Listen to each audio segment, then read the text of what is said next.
All right, look at this kit. So it's 1,000 pieces, O-ring plus plumbing washer kit, 36 different sizes. I mean, look at all these sizes that you get in here and how many pieces. Let me open this kit up. I love how it's in its own case. So anything that you need, you're going to be able to find in here. So, I mean, you have all these small little washers. And I use this for a lot of automotive repairs as well, especially some of these little washers for some of the vacuum lines that I run across on different vehicles. But I mean, look at all these different hose sizes that you get.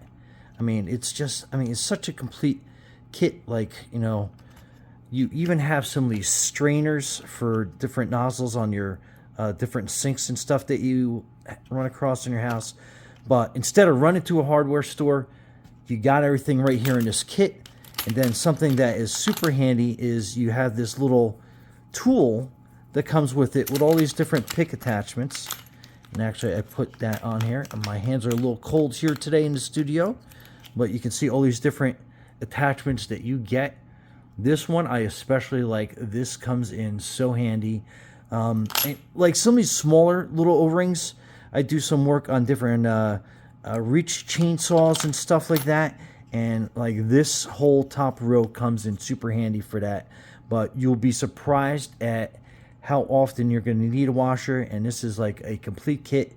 I have 2 busy households. And this is my go-to when I'm doing any type of plumbing or hose repair or automotive repair or anything else. These are all pretty much like the common sizes that you're going to get. But anyway, Brian from Garage Mahal, thanks for watching and be safe out there.